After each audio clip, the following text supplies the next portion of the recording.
जय श्री हरि। इस वीडियो में हम लोग सीखने वाले हैं कि एस्ट्रोलॉजिकल प्रेडिक्शंस या एस्ट्रोलॉजिकल कंसल्टेशंस कैसे करते हैं। बेसिकली एक क्लाइंट का कुछ क्वेश्चंस आए हैं, क्वेरी आया है। अब उसको हमें कैसे हैंडल करना है, क्या कुछ हमें देखना पड़ता है और किस तरीके से हम आंसर करते हैं, किस तरीके से चार्ट को एनालाइज करते हैं with respect to the queries और the questions of the client. इसको हम लोग देखने वाले हैं इस वीडियो में। चलिए आइए। तो फिर सबसे पहले मैं आपको पढ़ के सुना देता हूँ कि क्लाइंट ने क्या क्वेश्चन भेजा है। उन्होंने अपना date of birth, time and place भेजते हुए ये कहा है कि too many questions in head, too much confusion. Number one, company से रिजाइन करके इंडिया आ जाऊं। नंबर टू, कंपनी से बोल के ब्रेक ले लूं 6-7 महीने का, खुद को अपग्रेड करने के लिए। एंड रीजन ये है कि बहुत फ्रस्ट्रेशन हो रहा है फ्रेंडशिप में एंड कंपनी में, छोटी छोटी बातों पर गुस्सा आ रहा है। एंड नंबर थ्री, घर के लिए पार्शियल लोन मिल रहा है कंपनी से, तो वो ले लूं या अभी वेट करूं। ओके। ये basically this is a career consultation और करियर से रिलेटेड है the problems that he is facing in his career और workplace, you can say. तो आइए सबसे पहले इनके चार्ट को हम लोग ओपन कर लेते हैं और देखते हैं कि कहाँ पर परेशानी हो रही है।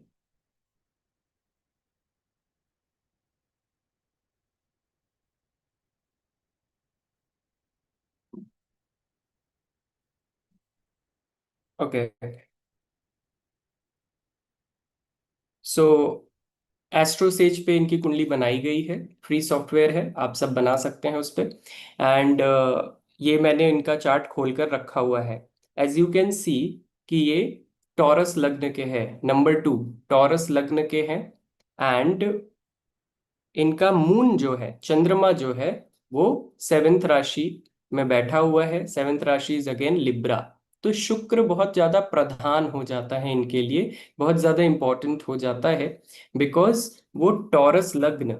If I can just draw and show you, अगर आप नए हो एंड बिल्कुल भी नहीं जानते हो, तो let me show it to you by marking the houses. This is Taurus, Taurus lagna. And Taurus lagna का जो लॉर्ड होता है, स्वामी होता है, वो होता है वीनस। करेक्ट। एंड यहाँ पर इनका चंद्रमा बैठा है, जो कि है आपका लिब्रा में।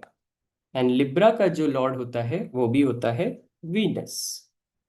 वेरी गुड, इतना तो क्लियर है। अब आप एक चीज देखिए कि वीनस जब इनके लग्न का भी लॉर्ड है एंड इनके चंद्र का भी लॉर्ड है, तो वीनस कहाँ बैठा है चार्ट में?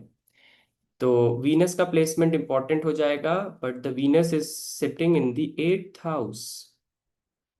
Okay. Venus is sitting in the eighth house. Eighth house is the house of दुख दर्द पीड़ा, that is the house of pains and problems. ठीक है। इसको अभी एक बार सेट असाइड करते हैं। एंड बाकी प्लैनेट्स का जो हाल है, हम लोग प्लैनेट वाले टैब में जब आते हैं, तो ये प्लैनेट्स का ब्यौरा हमें मिल जाता है, जिससे हमें पता चलता है कि इनके प्लैनेट्स कौन से नक्षत्र में बैठे हैं एंड प्लैनेट्स कंबस्ट हैं या रेट्रोग्रेड है। तो यहाँ पर आप देख सकते हो कि जो लग्न है वो टॉरस का है, जो अभी हम लोगों ने डिस्कस किया था, 6 डिग्रीज का। एंड कृत्तिका नक्षत्र का है। सूर्य जो है वो कैप्रिकॉर्न में बैठा है, श्रवण नक्षत्र। मून आपका लिब्रा में बैठा है, चित्रा नक्षत्र में। देन आप देखो मार्स में आओ।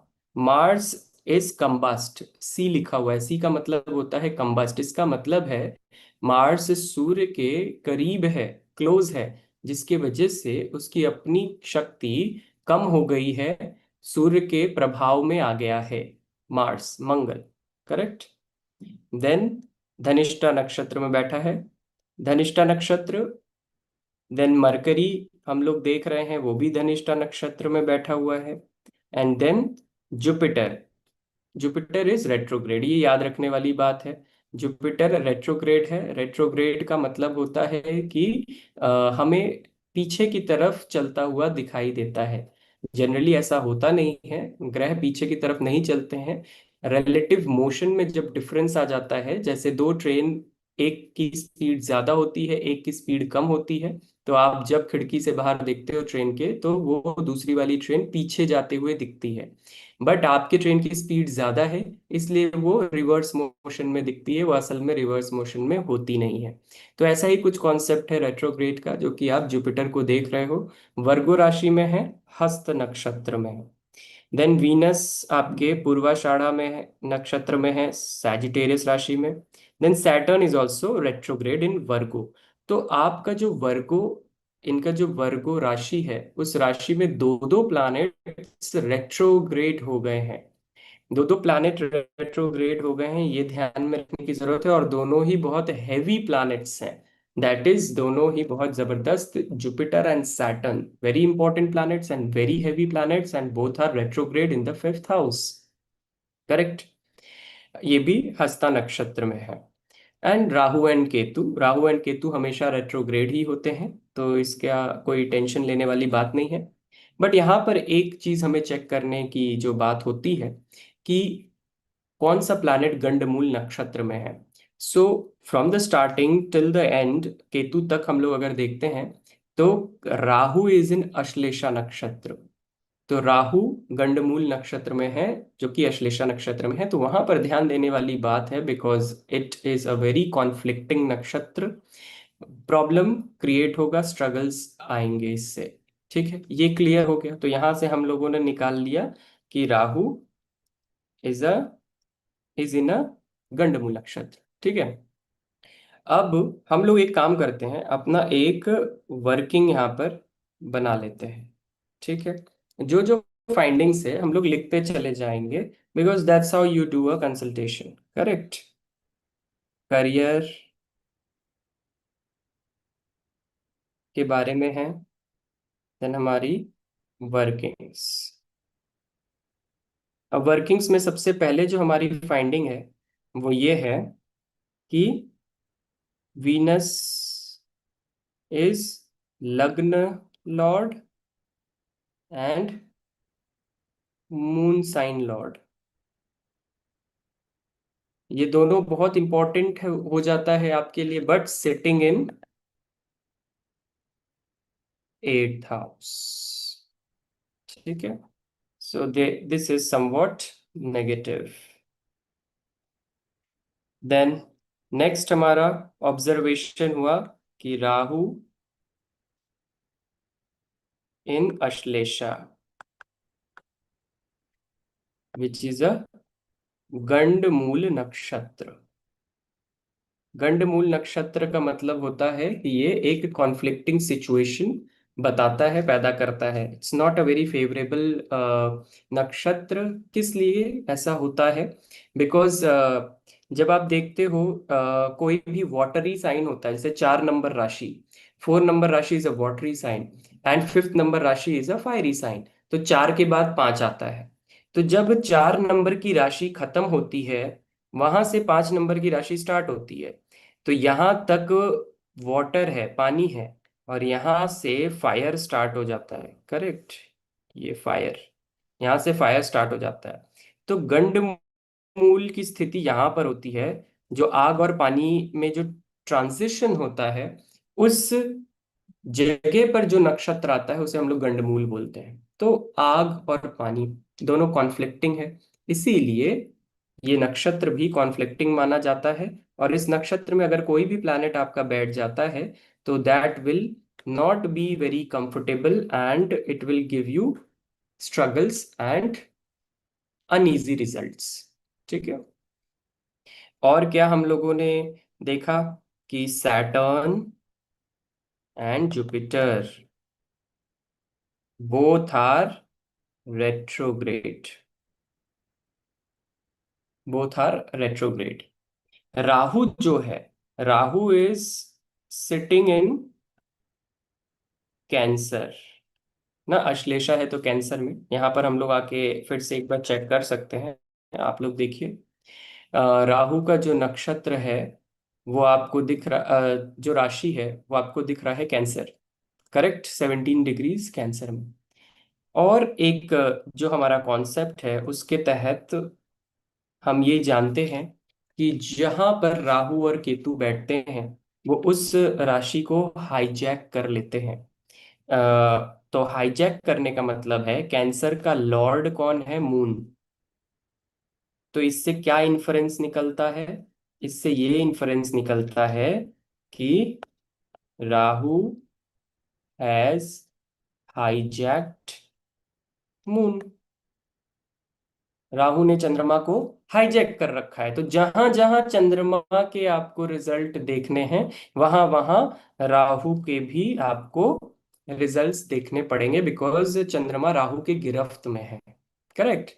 तो यहाँ पर एक चीज तो डायरेक्टली आप प्रेडिक्ट कर सकते हो कि चंद्रमा जो कि मन है वो हमेशा ही आपके ट्रबल, उतार और चढ़ाव में रहता है। राहु इज उतार चढ़ाव, उफान, बहुत खुशी, फिर बहुत ज्यादा लो, डिप्रेसिव थॉट्स, बहुत डिप्रेशन, अकेलापन फील करना, फिर एकदम से ठीक फील करना, फिर बहुत खराब फील करना।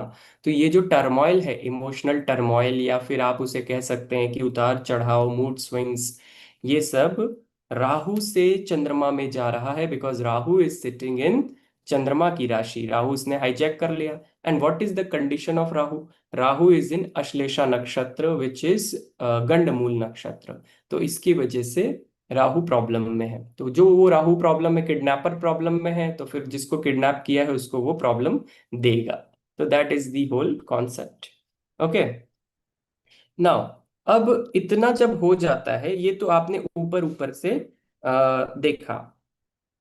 अब हमें तुरंत, क्योंकि क्वेश्चंस जो आए हैं वो इस पीरियड में आ रहा है, जो जातक है, जो नेटिव है, उसको जो भी फीलिंग हो रही है, या the native has taken action to ask such questions from consultant, तो दैट मीन्स ये पीरियड आज ही क्यों उसने सोचा ना।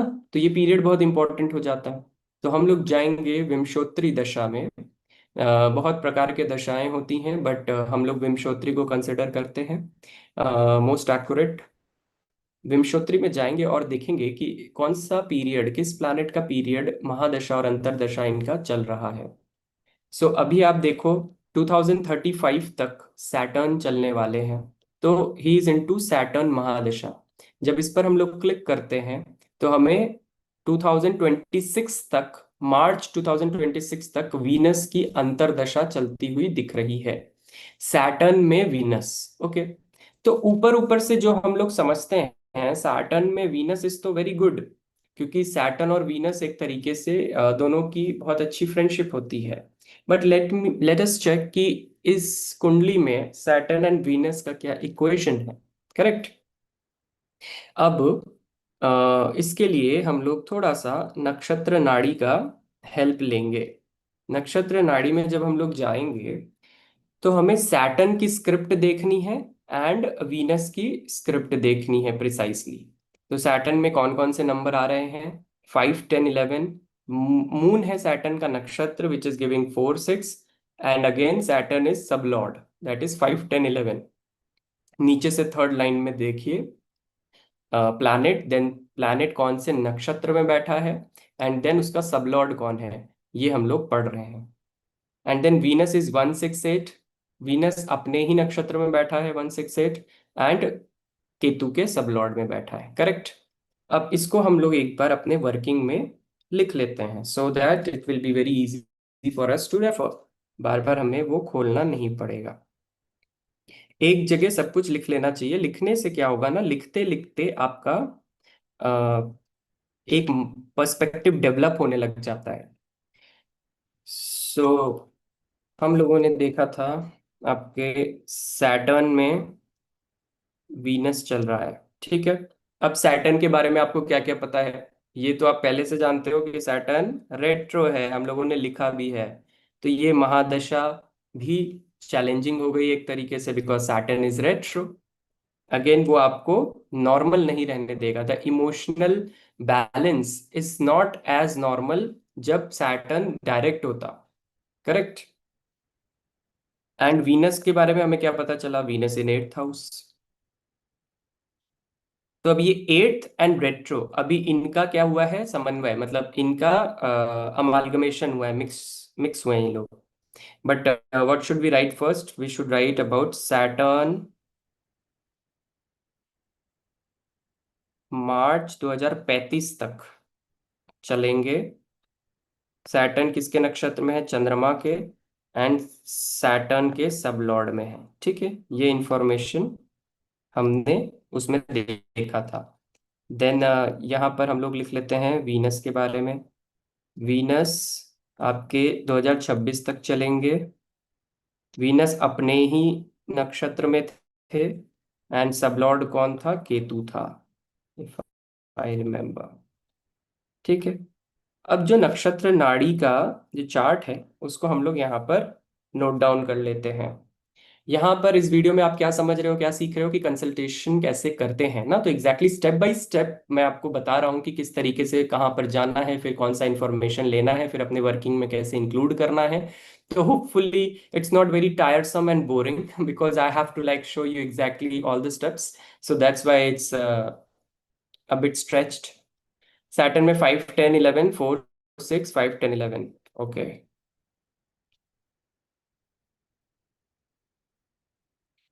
सैटर्न में है 5 10 11 4 6 5 10 11। देन वीनस में आपका है 1 6 8 1 6 8, देन 5 7 8 9 10 11 12।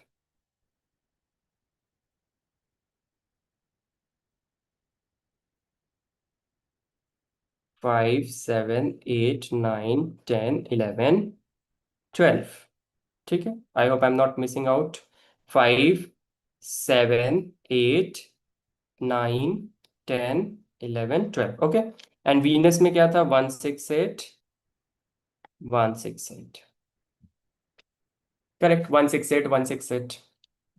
अभी यहाँ पर हमें कॉम्बिनेशंस बनाना है। We have to like circle the repetitive combination, किसका पैटर्न बन रहा है, अच्छे हाउसेस का पैटर्न बन रहा है या बुरे हाउसेस का। तो वी ऑल नो 6 8 12 अच्छा कॉम्बिनेशन नहीं होता है। तो सिर्फ अगर महादशा को देखते हैं हम, तो महादशा में नेगेटिव कॉम्बिनेशन आपको कोई भी नहीं दिख रहा है। There is no 8th house, there is no 12th house, there is 6th house, but 6th house क्योंकि करियर का कंसल्टेशन है तो इट रिलेट्स टू पैसा, money, job, service. Okay, but अगर करियर का कंसल्टेशन है तो उसमें हमारे पास दो नेगेटिव हाउसेस के ऑप्शन आ जाते हैं। What are those? Anti career. Okay, anti career के ऑप्शन है आपके, एक तो 5 क्योंकि वो छठा का निगेशन होता है, 5 8 12 and 6 8 12. So these two combinations are not so good, and there is one more, 9. 9 is आपका negation of the 10th house. 10th house is your career, your position, and ninth negates that. That's why. So ये सारे combinations हमें ढूंढने हैं कि ये तो नहीं चल रहा है because this will hurt. ठीक है, तो let's mark 5 नंबर यहाँ पर है, 5 नंबर यहाँ पर है, 6 नंबर यहाँ पर है। ठीक है, देन 6 और 8 यहाँ पर कॉम्बाइन हो रहे हैं, 6 और 8 यहाँ पर कंबाइन हो रहे हैं, 5 नंबर यहाँ पर है, और 8 और 9 यहाँ पर दिख रहे हैं आपको। तो प्रिसाइजली आप एक चीज देख पा रहे हो कि ये जो वीनस की दशा है, इस वीनस की दशा में करियर रिलेटेड प्रॉब्लम आ सकता है। From where you are getting that? Because 6 अगर अकेला होता तो that would have represented job या सर्विस, बट यहाँ पर 6 8 के साथ है, 8 is the house of problems. Correct, 6 8 के साथ है, 6 8 के साथ है, एंड देन 5 8 9, ये सारे कॉम्बिनेशंस आपको देखने को मिल रहे हैं। तो we will focus on the negative combination because the native is suffering और द नेटिव इज स्ट्रगलिंग ना। तो नेगेटिव अगर एक्टिवेटेड है तभी तो स्ट्रगल कर रहे हैं, अदरवाइज तो नहीं स्ट्रगल करते। करेक्ट, सो इसीलिए हम लोगों ने ये उठा लिया, और इससे हमें क्या पता लग रहा है कि करियर में प्रॉब्लम तो चल रही होगी, बट लेट अस, ये 2026 तक चलेगा, तो एक बार हमें ना सूर्य को भी लिख लेना चाहिए, क्योंकि इसके बाद वीनस के अंतर्दशा के बाद सूर्य का अंतर्दशा आएगा। तो what we can see in the near future, we have to like take care of that also. तो सन में चंद्रमा है, देन राहु है। सन, मून, राहु। एक में सन दिखा रहा है 5 9, मून दिखा रहा है 4 6, एंड राहु है 3 4 5 6 7 9 10 12। 3 4 5 6 7 9 10 12। Sun, moon, Rahu, 3 4 5 6 7 9 10 12।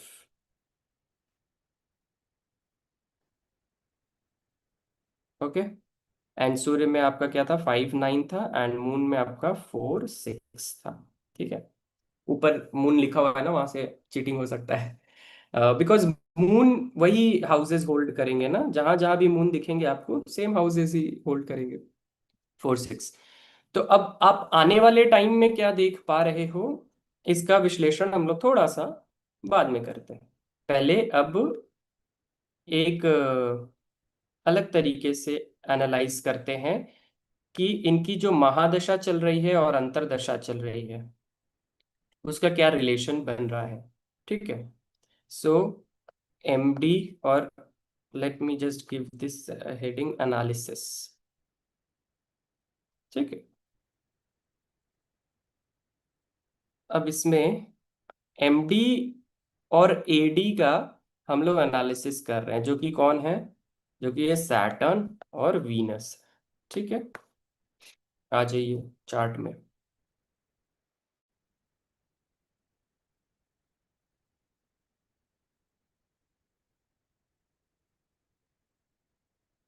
इनका केपी चार्ट और इनका राशि चार्ट दोनों ही सेम है।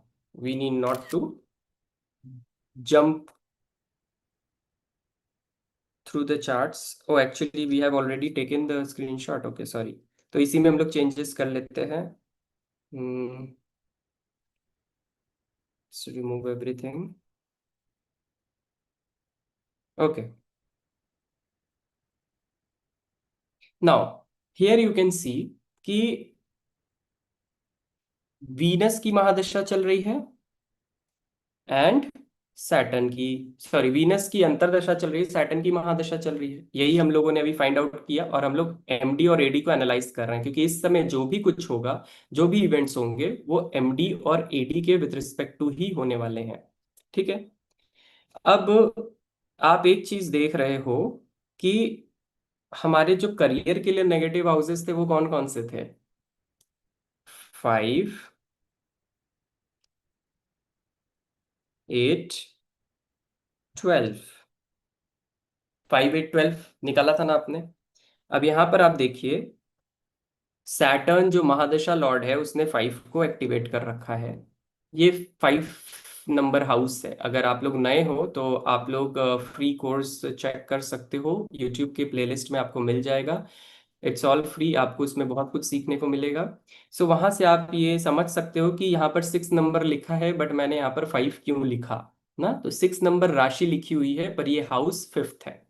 तो आप अगर टोटली नए हो तो आप वहां पर जाके चेकआउट कर सकते हैं, और अगर आपको मेरा पढ़ाना अच्छा लग रहा है, वाइब अच्छी लग रही है, तो फिर प्लीज सब्सक्राइब कर लीजिएगा। और आपका एक्सपीरियंस कैसा रहा, उसमें कमेंट बॉक्स में जरूर लिखिएगा, एंड लाइक भी कर लीजिएगा। Thank you. So 5 number and 8 number, 5 number को महादशा ने एक्टिवेट कर दिया, एंड जब वीनस आया, वो 8 नंबर को एक्टिवेट उसने कर दिया। तो somewhere problems related to career activate हो ही रहा है। एंड 12 नंबर हम लोग देख सकते हैं कि वीनस अपने सबलॉर्ड में, 12 number, Ketu is giving 12 number in the sublord, पर प्राइम एक्टिवेशन प्लैनेट खुद ही वहां पर बैठा है, महादशा का खुद ही बैठा है, तो वो ज्यादा स्ट्रांगली एक्टिवेट कर रहा है ना। अंतरदशा का लॉर्ड खुद ही वहां पर बैठा है, तो ज्यादा स्ट्रांगली एक्टिवेट कर रहा है।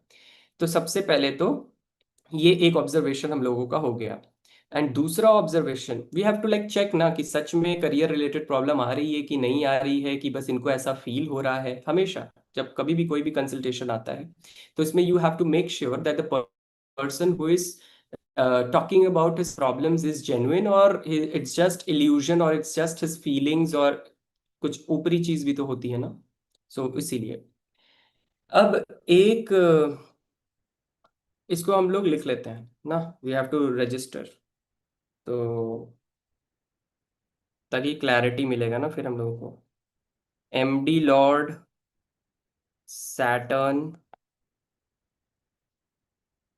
एक और चीज यहाँ पर हम लोगों को दिख रहा था, हम्म, मैं मेंशन,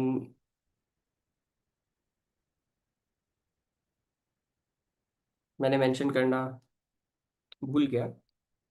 देखिए, बहुत ही इजी है।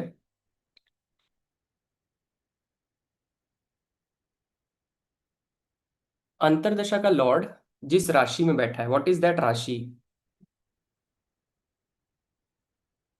9 नंबर। इसका लॉर्ड कौन होता है? सैजिटेरियस का लॉर्ड होता है जुपिटर। ठीक है। तो if you are facing problem in your life, if you have any disturbances, if you are feeling pain or problems, so you should always check 8th house का लॉर्ड। ठीक है, ये हम लोग जानते ही हैं जो लोग एस्ट्रोलॉजी पढ़ते हैं मेरे से। तो 8th हाउस का लॉर्ड जो है उसका कहाँ पोजीशन है, and where is it sitting? And see, it is sitting with the महादशा का lord. Jupiter is sitting with महादशा का lord. Correct. So it is getting connected. The 8th house is also getting connected with Saturn. The 8th house is also getting connected because दोनों की अगर degrees आप check करो तो दोनों ही 16 degrees पे आपको दिख रहे हैं। Let me remove this, it's a close conjunction. 16 degree 16 degree, दोनों बहुत ही ज्यादा क्लोज हैं, Saturn and Jupiter, and Jupiter being the lord of the 8th house. Correct? And in the current situation, in the current scenario, Venus जो है वो Jupiter की राशि में बैठा हुआ है। तो वीनस को कौन होल्ड किए हुए है? 8th हाउस का जो लॉर्ड है वो है Saturn, and it is getting connected to the महादशा का लॉर्ड। तो कनेक्शन समझ में आया कितना स्ट्रॉन्ग कनेक्शन हो रहा है, and why the negative happenings और why the problems are erupting is because of the 8th का कनेक्शन। ठीक है। And one more thing, you see, Jupiter is also retrograde. ये जो स्टार मार्क होता है ना, ये रेट्रोग्रेशन का मार्क होता है एस्ट्रोसेज में। So Jupiter is also retrograde as you can see here. हम लोगों ने वहां पर पढ़ा ही था कि Jupiter and Saturn both are retrograde. ठीक है। रेट्रोग्रेड मींस कि नॉर्मल रिजल्ट नहीं रहेगा, एबनॉर्मल रिजल्ट रहेगा। The planets don't feel comfortable, they feel as if they have to deliver the result, that's it, their mood is not very good। Things will happen in life but there will not be any kind of happiness or satisfaction, वो रस नहीं मिल पाएगा। That is the kind of mentality that the retrograde planets hold। Correct? So MD Lord Saturn is sitting with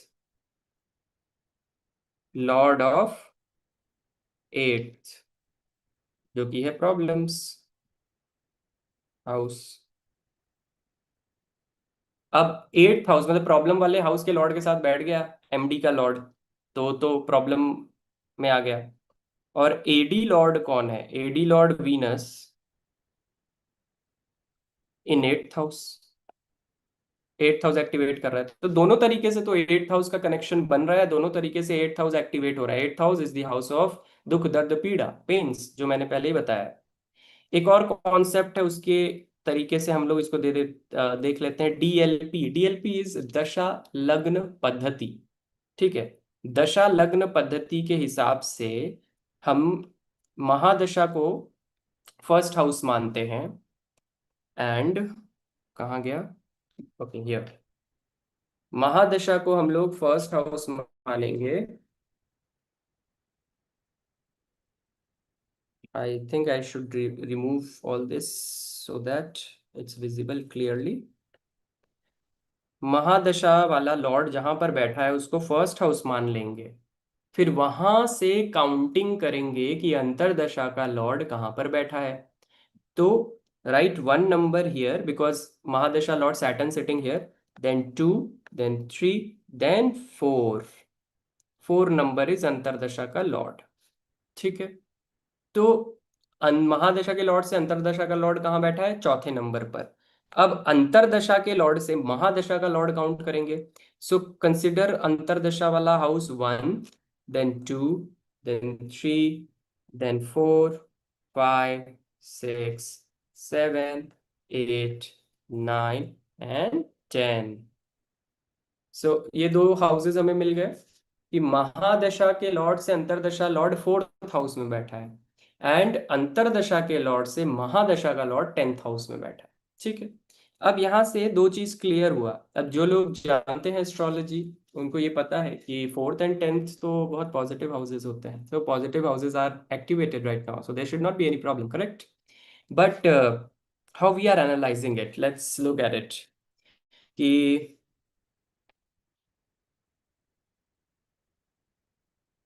AD lord Venus activating fourth house, which shows events related to, इस दशा में किस चीज से रिलेटेड इवेंट्स होंगे? Related to home and home country. इस respect में मैंने होम कंट्री इसलिए लिया क्योंकि ये जो नेटिव हैं ये बाहर रहते हैं, ठीक है, out of country. So definitely this is like destined, ये एक्टिवेशन में चल रहा है, होम एंड होम कंट्री। तो आप लोगों ने सुना उस मैसेज में क्या लिखा हुआ था कि इंडिया वापस आ जाऊं, तो होम कंट्री आने का उनको मन भी कर रहा है एंड छुट्टी लेकर करियर को छोड़कर आने का मन कर रहा है। तो again 10th house and fourth house, see 10th and fourth getting connected, और 10th और फोर्थ ही एक्टिवेटेड है थ्रू डीएलपी दशा लग्न पद्धति। सो एमडी लॉर्ड के बारे में, MD lord Saturn activating 10th house, which shows, यहाँ एक्टिवेटिंग लिख दीजिए नहीं तो कनेक्ट नहीं कर पाएंगे बाद में, which shows problems with respect to career. अब ये problem with respect to career ही क्यों शो कर रहा है? उसका रीजन है as MD lord is sitting with 8th lord, MD lord is sitting with 8th lord and AD lord जो कि वीनस है itself is sitting in 8th house। तो मैं आपको एक बार शॉर्टकट में समझाता हूँ, अगर ये बहुत ज्यादा आपको गूगली जैसा फील हुआ, बहुत हौच-पौच हो रहा है, तो बहुत इजी तरीके से समझाता हूँ। देखिए, अभी डीएलपी दशा लग्न पद्धति के हिसाब से आपका फोर्थ हाउस एक्टिवेटेड है और 10th हाउस एक्टिवेटेड है, करेक्ट? ये तो आपको समझ में आ गया, ऊपर मैंने दिखा दिया था, एक बार फिर से रिवाइंड करके देख लीजिएगा। अब फोर्थ हाउस में वीनस बैठा है ना डीएलपी के हिसाब से, और 10th हाउस में आपका सैटर्न बैठा है डीएलपी के हिसाब से। अब फोर्थ और 10th का जो कनेक्शन बन रहा है वो मेन चार्ट में लग्न कुंडली में 8th हाउस से बन रहा है ना, बिकॉज जो सैटर्न है वो 8th के लॉर्ड के साथ बैठा है और जो वीनस है वो 8th में ही बैठा है। सो 8th भी यहाँ पर एक्टिवेटेड रहेगा। तो this is how you can predict कि चौथा घर और 10वां घर तो एक्टिवेटेड है, but with respect to what? With respect to problems, दुख दर्द पीड़ा हो सकता है, बिकॉज 8th हाउस का इन्वॉल्वमेंट हो गया। ठीक है। So now let's move on to the conclusion. What conclusion should we draw? Conclusion,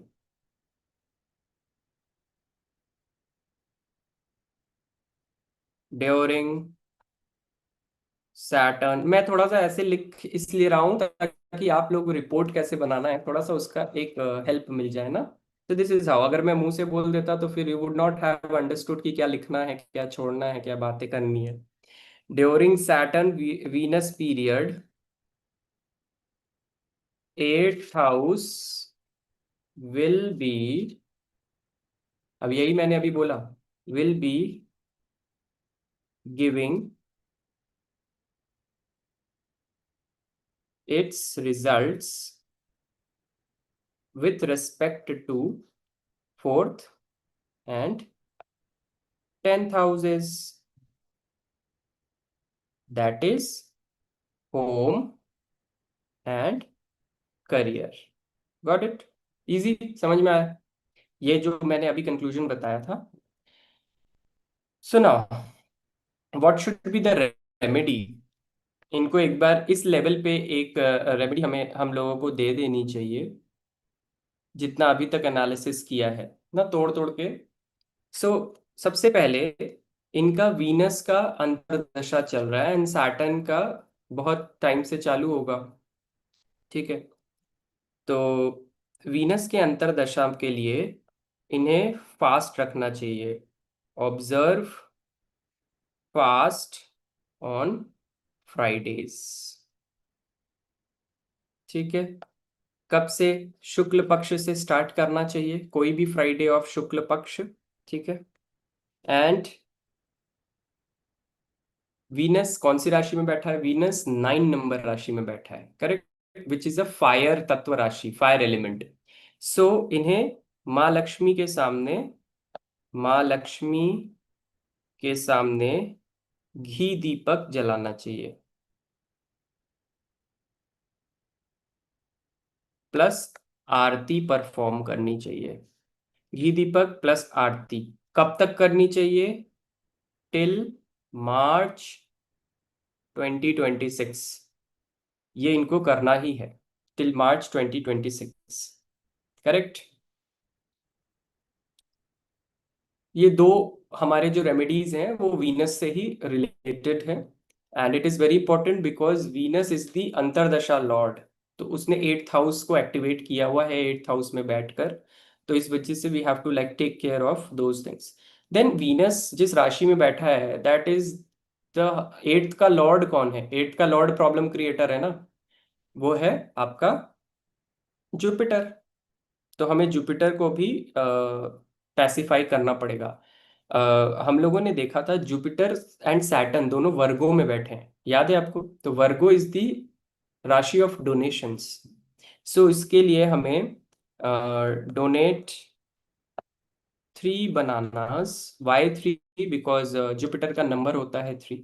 3 bananas to any ब्राह्मण,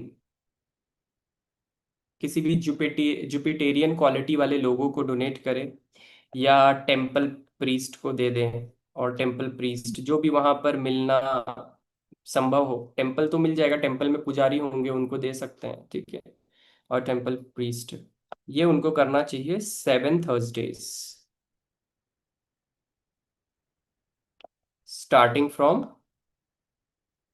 शुक्ल पक्ष, किसी भी शुक्ल पक्ष के थर्सडे से, शुक्ल पक्ष के किसी भी थर्सडे से वो स्टार्ट कर सकते, करेक्ट। ओके,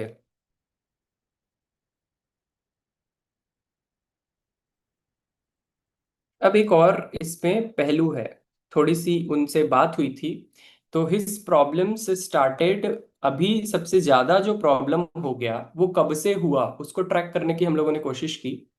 तो problems started from mid March, mid मार्च 2025। ठीक है, अब ये जो मिड मार्च 2025 वो खुद कह रहे हैं, तो यहाँ पर क्या ऐसा ट्रांजिट होता है उसको चेक कर लेते हैं। तो यहाँ पर अगर आप चेक करोगे, मैंने चेक कर लिया है, आप ट्रांजिट में जाकर चेक कर सकते हो कि exact time when sun transits into Pisces, ये एग्जैक्ट टाइम था जब सूर्य पाइसिस में ट्रांजिट कर रहे थे, पाइसिस में एंटर किए थे, correct. Um, or I can just show you also, no? Let me show you.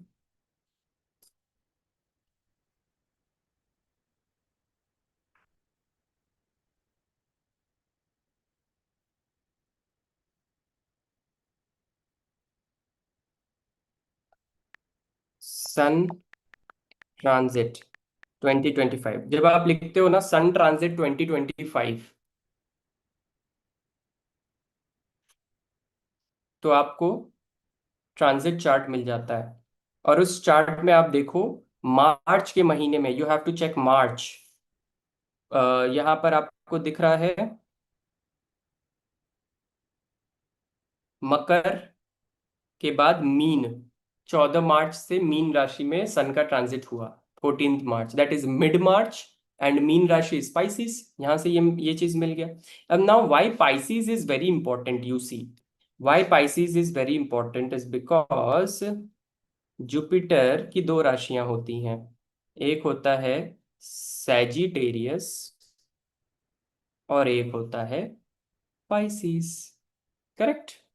तो सैजिटेरियस राशि आपका कौन से हाउस में पड़ रहा है? ये 8th हाउस में पड़ रहा था।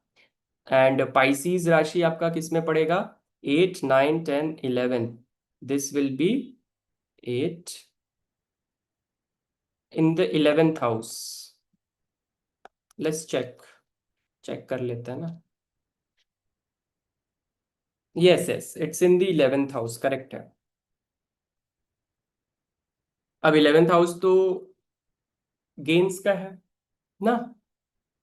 11th हाउस गेन्स का है, but it is also the lord of 8th house, also retrograde. We have to keep that in mind.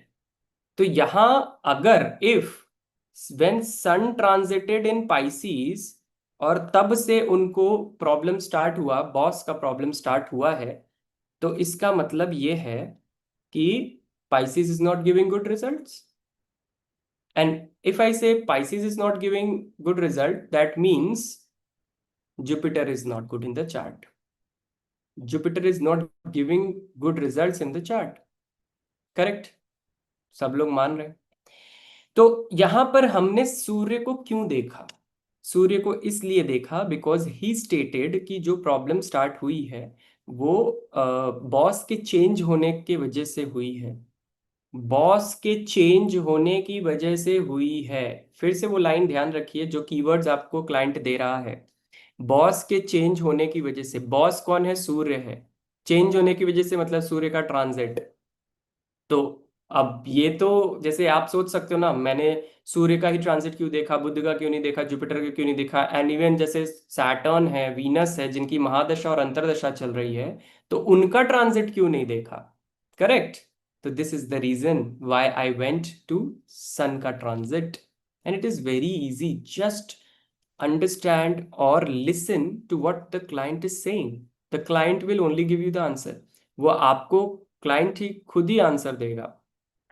So boss के चेंज होने से प्रॉब्लम स्टार्ट हुआ, इसका मतलब है जब सूर्य का गोचर पाइसिस में हुआ तो जुपिटर की राशि एक्टिवेटेड हुई। And Jupiter being the lord of the 8th house, उनके लाइफ में वो प्रॉब्लम एक्टिवेट करवा दिया।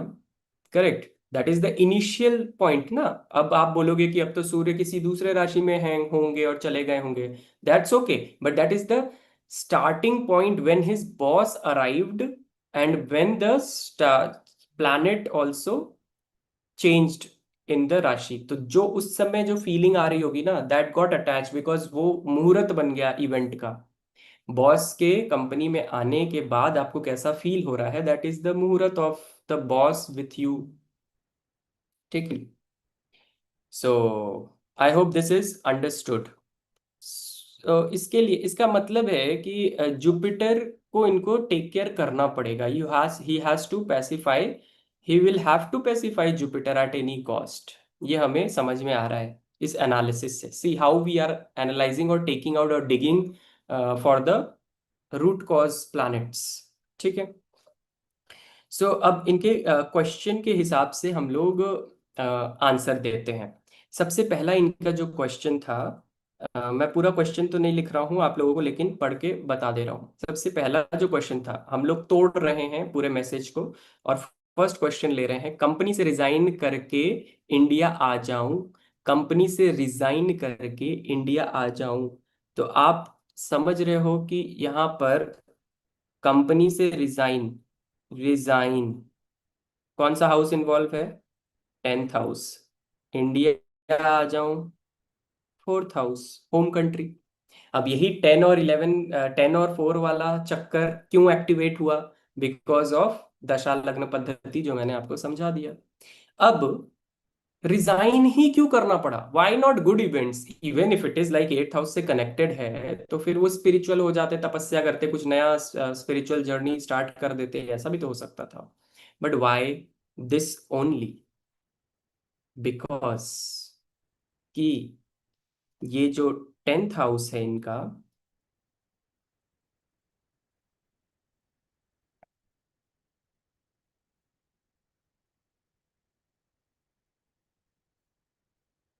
ये जो इनका 10th हाउस है, इस 10th हाउस में इनकी कौन सी राशि है? 11 नंबर राशि, अक्वेरियस।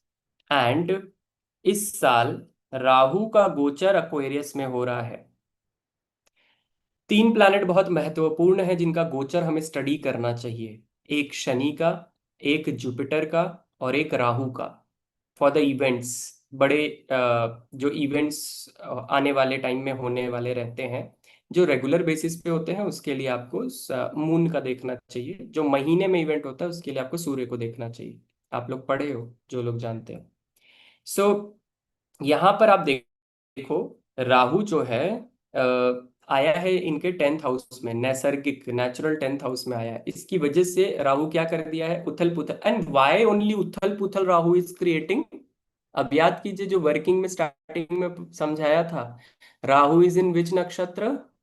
अश्लेषा नक्षत्र। अश्लेषा इज अ गंडमूल नक्षत्र। समझ गए? कनेक्शन बन रहा है ना? सो गंडमूल नक्षत्र में होने की वजह से there is a conflict, and now इनके मन में क्या चल रहा है? There is a conflict. Which planet is giving? Rahu is giving.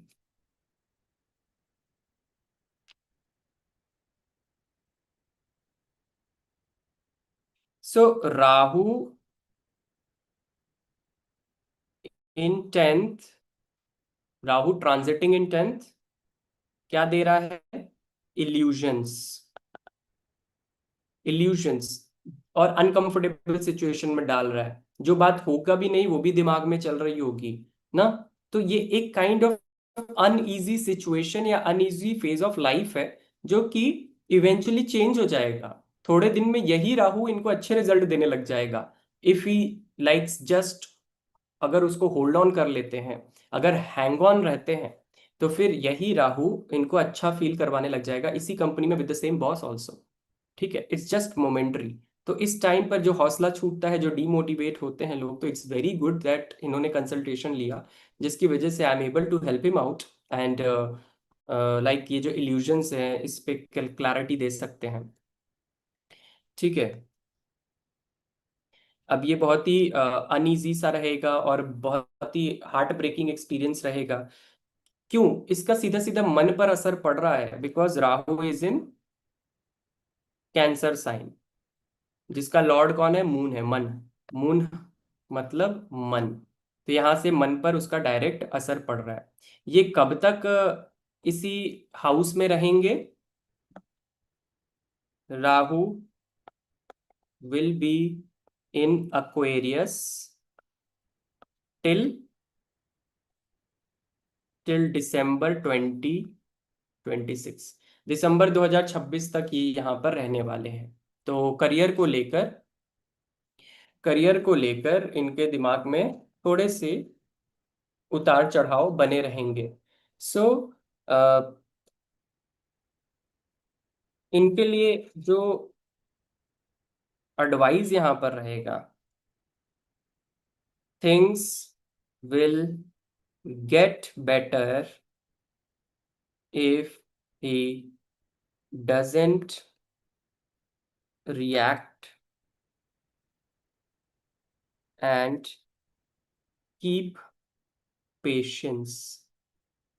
things will get better if he doesn't react and keep patience. Resigning now is not advisable. मेरे हिसाब से, मेरे तरफ से ये सिंगल लाइन एकदम क्लियरली आपको लिखना है। Resigning now is not advisable at all, because जो भी चीज राहु करवा रहा है, तो राहु तो एक इल्यूजन, एक भ्रम है। वो तो चाहता ही है कि आप परेशान हो और दिक्कत में रहो। तो हम इनको एक टाइम लिमिट दे सकते हैं, hang on at least till March 2026। Why March 2026? Because March में शुक्र जो है ना, एट्थ हाउस का, जो एट्थ हाउस में बैठा है, शुक्र चेंज हो जाएगा। सो एट्थ हाउस छूट जाएगा कहीं ना कहीं। तो इस वजह से हम लोगों को मार्च तक तो देख ही लेना चाहिए। तो इनका जो क्वेश्चन था कि इंडिया आ जाऊं रिजाइन करके, तो उसका आंसर है हमारे तरफ से नो। अभी टाइम सही नहीं है, अभी आप हैंग ऑन करिए। और एक बार हम लोग ये भी चेक कर लेते हैं ना कि राहु का नक्षत्र लॉर्ड कौन है। आप देखिए लास्ट सेकंड में राहु का नक्षत्र लॉर्ड यहाँ पर हमें मरकरी दिख रहा है। मरकरी बीन नक्षत्र लॉर्ड, आप समझ सकते हो कि राहु का रिजल्ट मरकरी देगा। तो मरकरी बातचीत, बोली भाषा, स्पीच को कंट्रोल में रखना पड़ेगा। ये सबसे ज्यादा इंपॉर्टेंट है स्पीच को कंट्रोल में रखने के लिए। इसीलिए उनको ऊपर हम लोगों ने बोला कि डोंट रिएक्ट और just keep patience, have patience. Okay, then question number 2। इनका जो दूसरा क्वेश्चन है उसको मैंने दो पार्ट में डिवाइड कर दिया है, जैसे वो लिखा हुआ था। कंपनी से बोलकर ब्रेक ले लूं 6-7 महीने का, खुद को अपग्रेड अपग्रेड करने के लिए। अब जैसे कि वो ब्रेक चाहते हैं कंपनी से, he wants to like take break from the company. तो इसके लिए आप क्या सुझाव दोगे अभी? क्योंकि राहु का इल्यूजन है और एट्थ हाउस एक्टिवेटेड रहेगा, अगर वो ब्रेक ले लेते हैं ना, तो एट्थ हाउस तो उनको परेशान करेगा। He will not be at peace, he will not be at peace. तो इट्स बेटर कि ही परफॉर्म्स, वहां पर परफॉर्म करें। राहु का जो उतार चढ़ाव वाला पीरियड होता है, उसमें वो अच्छा पीरियड आ जाएगा उसके रहते रहते ही। तो इनको ब्रेक लेने की आवश्यकता है, सच नहीं है। अगर if he still wants to take break and come back to India या खुद को अपग्रेड करने के लिए, तो इसके पूरे पूरे योग दिख रहे हैं। इसके पूरे पूरे योग देख रहे हैं आफ्टर मार्च 2025। अब ये क्यों बोला मैंने?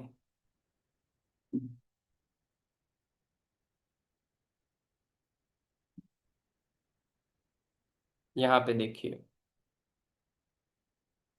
सूर्य, इसके बाद कौन सा, शुक्र के बाद कौन सा अंतर्दशा आने वाला है? सूर्य का अंतर्दशा आने वाला है, करेक्ट।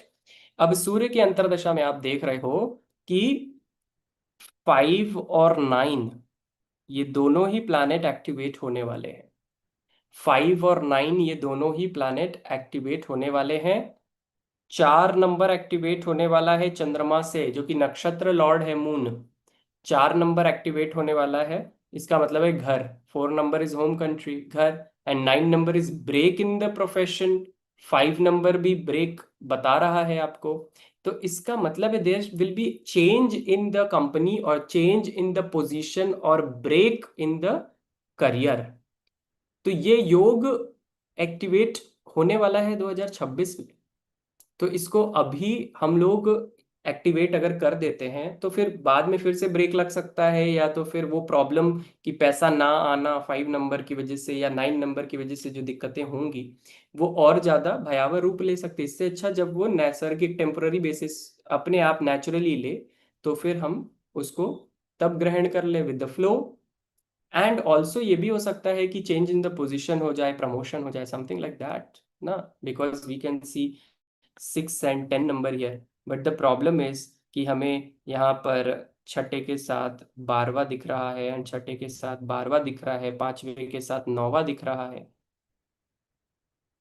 जो लोग जो मेरे से पढ़ रहे हैं उनको अच्छे से समझ में आ रहा होगा। अगर आपको नहीं समझ में आ रहा है, तो फिर इसको थोड़ा सा इग्नोर कर सकते हैं, because this is a core concept. And so what should be my answer to this question कि क्या ब्रेक ले लूं 6-7 महीने का खुद को अपग्रेड करने के, खुद को अपग्रेड करने के लिए ब्रेक लेना है तो बढ़िया रहेगा। मार्च के बाद अगर ले लेते हैं, 2025 नहीं 2026, मार्च के बाद अगर ले लेते हैं तो वो ब्रेक भी हो जाएगा, इंडिया वापस भी आ जाएंगे, जो उनके सन का वो बता रहा है सब कुछ वहां पर अलाइन हो जाएगा। तो कंपनी छूटेगी भी नहीं और दिक्कत भी नहीं होगा। It he will be at peace. Correct. Correct. अभी क्या कर सकते हैं, during the current period he can start searching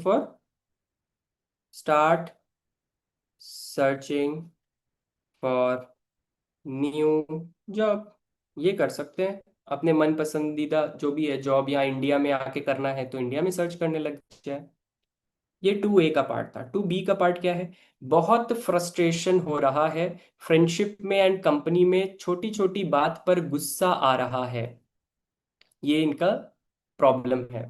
बहुत फ्रस्ट्रेशन हो रहा है, फ्रस्ट्रेशन रिलेटेड विथ माइंड, छोटी छोटी बात पर गुस्सा आ रहा है, अगेन रिलेटेड विथ मन अशांत हो रहा है, गुस्सा आ रहा है, गुस्सा गुस्सा, मंगल, कहीं से मंगल कनेक्ट हो रहा है। तो हम लोग ने स्टार्टिंग में पढ़ा था कि इनका जो मून है वो चित्रा में है, मंगल का नक्षत्र है। तो चंद्रमा मंगल के नक्षत्र में है। तो and frustration why, because Rahu has hijacked moon. So moon should change the color. Moon hijacked by Rahu because Rahu is sitting in Cancer.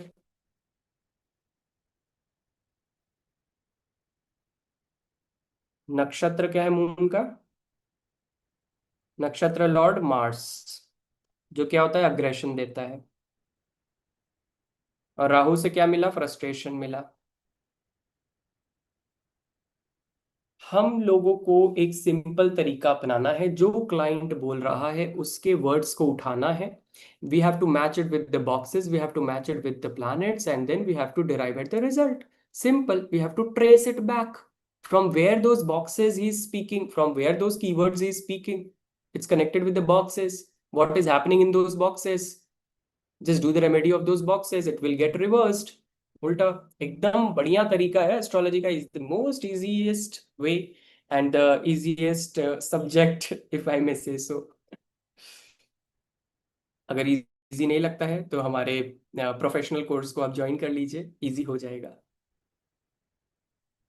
So any imbalance in the energies of Rahu, अगर राहु के एनर्जीज में कोई भी imbalance होगा तो it will directly effect where, it will directly impact your mind and mental stability and result in, क्योंकि moon का result कौन देगा, मून का रिजल्ट उसका नक्षत्र देगा, तो it will result in aggression. ठीक है, can you see the arrows? So any instability in Rahu, and Rahu is unstable normally, also it is unstable, and also because of Rahu being in Ashlesha, that is more in conflict condition. Rahu is in conflict condition, so Rahu's impact will be on moon. It will give frustration, instability, and the moon will behave according to the nakshatra, which is like aggression, Mars. So we have to keep cool. So problem will also propagate because Rahu is in Mercury's nakshatra. अब राहु का result कौन देगा, mercury देने वाला है। तो राहु अगर unstable है तो उससे कांड होगा। वो कांड कैसे करवाया जाएगा, स्पीच से, स्पीच से। तो राहु को अगर उल्टी दिशा में देखिए तो राहु चंद्रमा को हाईजैक किया है, चंद्रमा से अग्रेशन कनेक्ट हो रहा है मंगल, एंड राहु के डायरेक्टली देखो आप उस ओर देखो तो राहु मरकरी, तो इसका मतलब मरकरी मतलब स्पीच, और मून से आया अग्रेशन, तो इसका मतलब है अग्रेसिव स्पीच। अगर अग्रेसिव स्पीच इन्वॉल्व होता है तो फिर राहु जीत जाएगा, राहु वो इंस्टेबिलिटी क्रिएट करने में एकदम सक्सेसफुल हो जाएगा। And this is what he is complaining about, he is saying कि मुझे बात बात पर गुस्सा आता है, फ्रेंडशिप में और कंपनी में बहुत फ्रस्ट्रेशन हो रहा है। आप समझ रहे हो? how is how it is all getting connected. So it is advisable not to speak anything out of aggression. Don't speak anything. I know it's very easy to say, but difficult to do. Don't speak anything out of aggression. But this is दवाई, this is the remedy. कुछ दिन तो भाई इनको जरूर ये सारा ये काम करना ही है. It will have unwanted consequences, unhappy, unwanted consequences. It will lead to unhappy and unwanted consequences. Okay. So what should be the remedy? A few remedies I have thought about.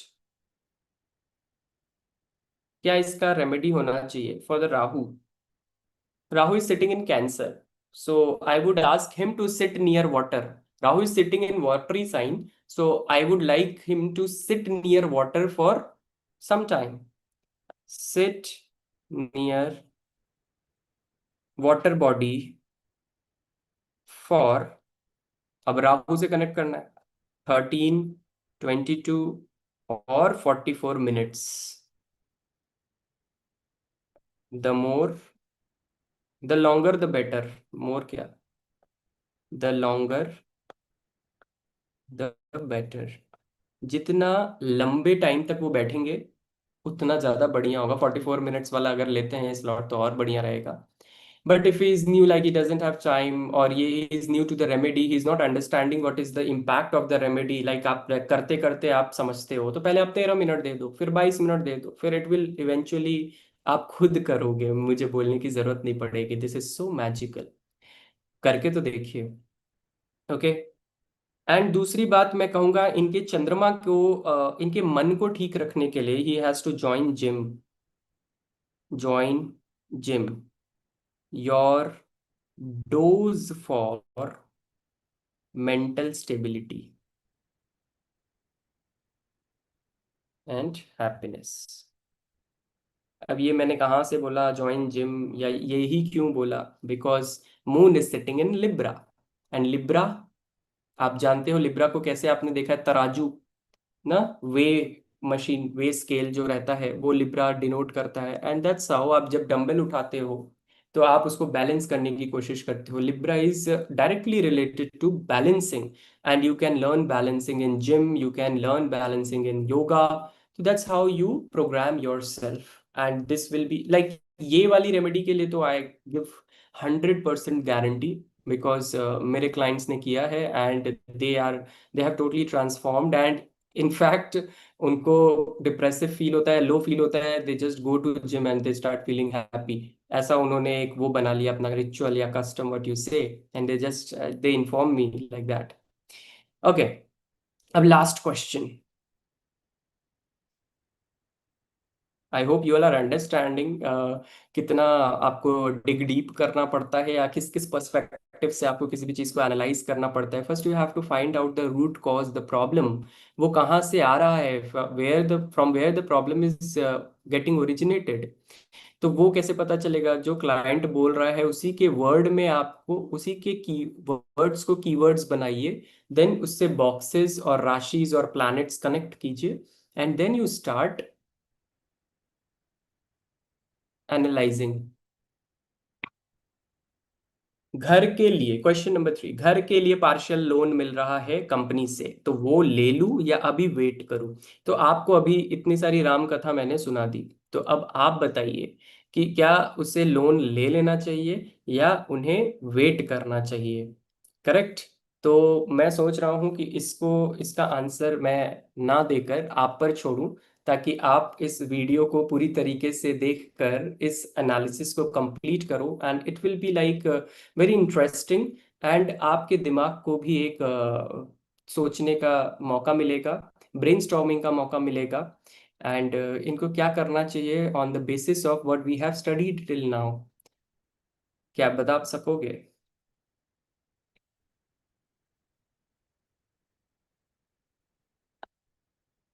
Should he take loan now और not?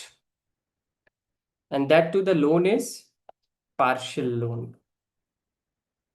Should he take partial loan now or not? If you are interested in knowing his birth details and you want to do the calculations or you want to study his chart on your own, then I am just writing his birth details. You can just fill it. So the date is 27th January 1981. Time is 13:33, that is 1:33 p.m. and place is Vasai, Maharashtra. These are his details, and I'm waiting for your answer in the comment box. So do comment and do this activity, do this exercise. It will be very interesting and very helpful for you also to understand the concepts and to understand astrology. So I hope आप सबको बहुत पसंद आया होगा ये जो session था. It was about consultations. ऐसे और भी सेशंस आएंगे जो कि आपको बताएंगे जो अलग अलग क्वेश्चंस है और अलग अलग तरीके के क्वेश्चंस को किस तरीके से हैंडल किया जाता है, because this was one of difficult different type of question or query. So how we handled this subject or this query with respect to the subject or with respect to astrological knowledge what we have. तो यही आप लोगों ने इस video में देखा. अगर आपको अच्छा लगा होगा जरूर कमेंट कीजिएगा, अपने फीडबैक्स दीजिएगा, सब्सक्राइब कीजिएगा, लाइक कीजिएगा. मिलते हैं नेक्स्ट वीडियो. तक के लिए आप सभी को मेरा जय श्री हरि.